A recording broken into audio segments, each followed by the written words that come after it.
Bonjour, alors pour aujourd'hui nous allons faire un peu d'arithmétique et notamment on va s'intéresser à ce type d'équation. Comment est-ce qu'on fait en fait pour résoudre ce type d'équation? Comment est-ce que tu procèdes et surtout comment est-ce que tu fais pour avoir la certitude que tu as trouvé ton équation?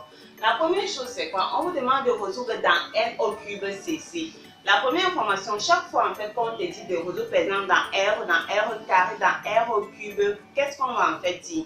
Tout simplement, si je te demande de résoudre dans n au cube, ça voudra en fait dire que je cherche un triplet. Ça veut dire que mes solutions vont se mettre sous forme d'un x, un y et un z.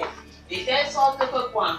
Le premier élément appartient, x appartient à n, le second élément appartient à n et le troisième élément appartient à n. Donc, c'est en fait la raison pour laquelle on dit résoudre dans n au cube parce que je cherche en fait un triplet. Ça, c'est une solution ici. Je cherche un triplet x, y, z, de telle sorte que mon premier élément appartient à n, mon second à n et mon dernier à n. De même que lorsqu'on te demande de résoudre dans R carré ou dans R au cube, c'est pour dire quoi? Si je te dis dans R carré, c'est parce que je cherche un couple x, y. De telle sorte que le premier élément appartient à R et le deuxième élément appartient à R. Alors, on a dit déjà que la multiplication en fait c'était le et. Je cherche un x et un y et un z. Je cherche un élément de n et un autre élément de n et un autre élément de n de telle sorte que cette condition-ci ou bien l'équation qu'on t'a donnée vient tout simplement l'inéquation soit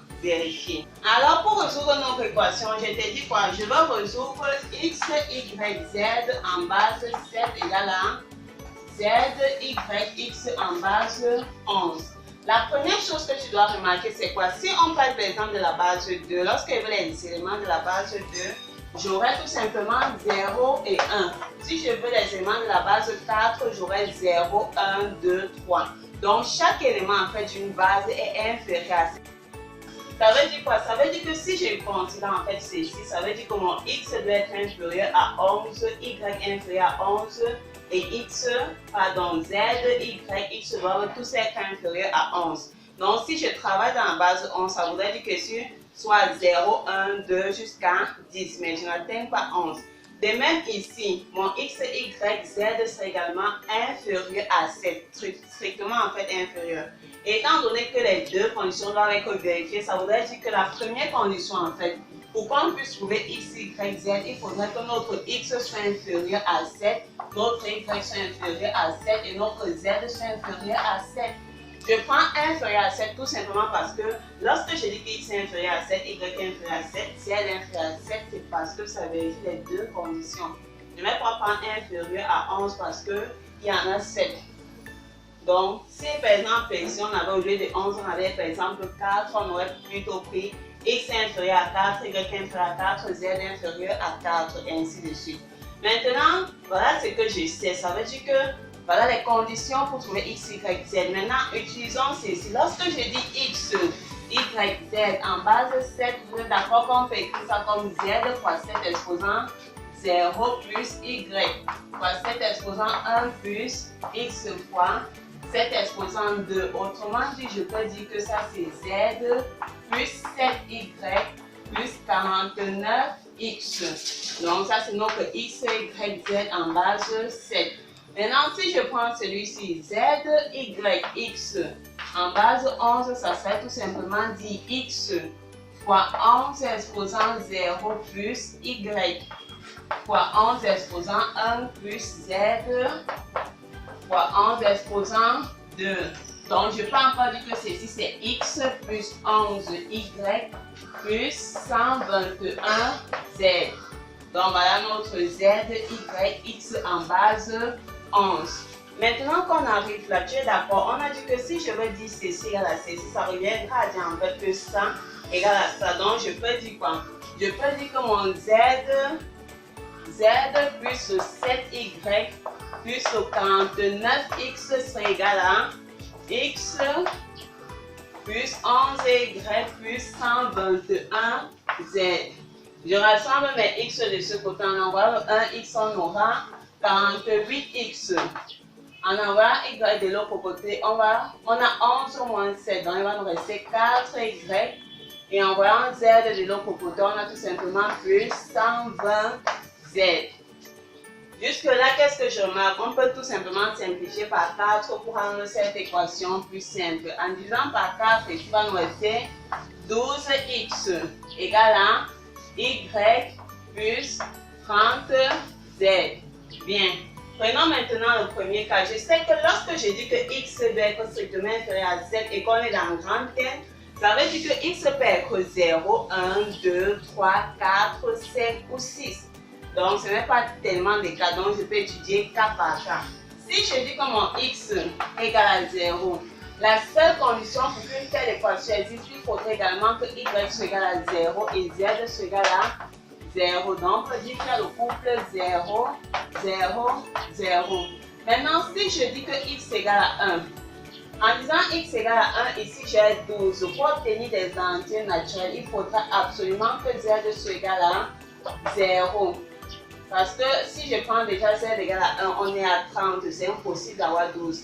Si celui-ci est égal à 1 et z égale à 0, ça veut dire que notre y sera forcément égal à 12. Or, c'est impossible. Pourquoi? Parce que y doit être inférieur à 7. Donc, le cas là, ce n'est pas possible d'avoir x égale à 1. On continue. Si on a x égale à 2, ici on a 24. Donc, z doit toujours être égal à 0. Y va donc prendre la valeur 24. Donc, pour x égale à 2, j'ai 24. Je ne peux pas prendre plus de 0 à z. Y prend 24. Or, 24 est déjà supérieur à 7. Donc, ceci, ce n'est pas bon. On continue. Pour x égale à 3.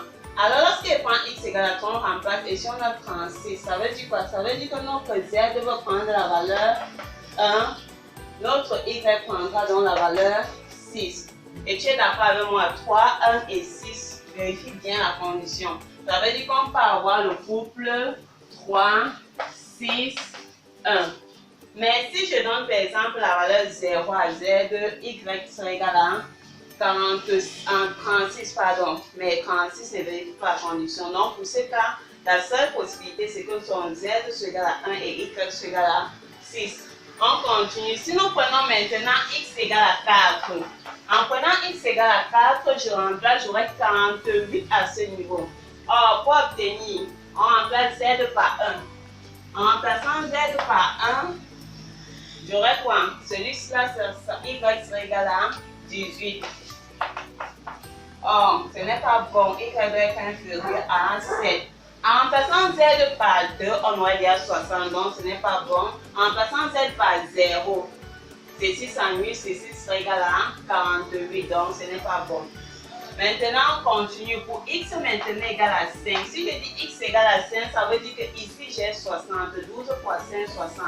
Maintenant, ici, pour obtenir une possibilité, je peux remplacer z par 2. Là, j'aurai 60 égale à 60, y sera égal à 0. Donc, je peux dire que z égale à 2, y à 0 pour former le couple 5, 0, 2.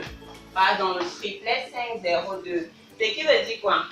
Si je donne une autre valeur à z comme 1, ici doit être 30, c'est impossible. Y doit être inférieur à 7.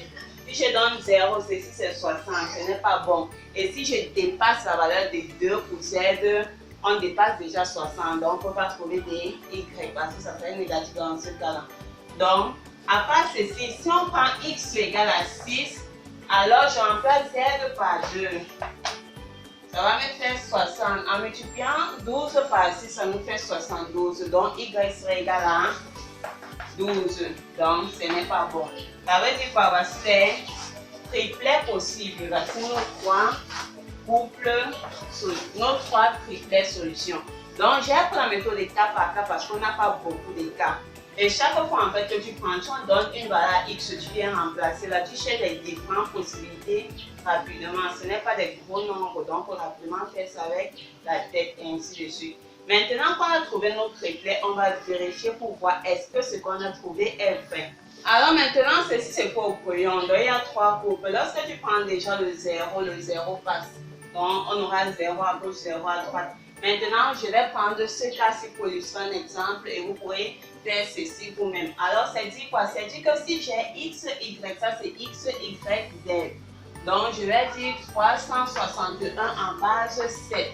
On a dit quoi? C'est 1 fois 7 exposant 0 qui est 1 plus 6 fois 7 plus 3 fois 7 au carré. Donc ici on a 1 plus 42 plus 3 fois 49. Donc j'ai 43. Alors 3 fois 49, je peux faire mais 3 fois 50, c'est 150 moins 1 3 fois. Donc ça va me faire 147. Donc ceci va nous donner 150, 182, 10. Voici 361 en base 7. Maintenant je positionne. On a d'abord le Z. Je mets d'abord mon Z. Donc c'est d'abord 1, ensuite Y, 6 et ensuite Z. 3 en base 7, en base 11, pardon. C'est dit quoi? C'est dit 3 fois 11 exposant 0. Donc quoi? 1 plus 6 fois 11 exposant 1 plus 1 fois 11 au carré. Donc on peut dire 3 plus 66 plus 121. Donc je peux dire quoi? Je peux dire 69 plus 121. Donc en mettant le 1 ici, on a 70. 120 plus 70 fait bien 182, 10. Donc ce que je trouve en remplaçant à gauche, je trouve la même chose en remplaçant à droite. Donc voilà la preuve que le triplet si est bien solution de cette équation. Merci d'avoir regardé la vidéo. Si vous avez aimé, n'oubliez pas de mettre un pouce en l'air. Et bien sûr, si vous avez des notions de cours mathématiques, physique, chimie, mettez juste en commentaire et on va vous expliquer ça de façon très détaillée. Je vous dis bien sûr à la prochaine.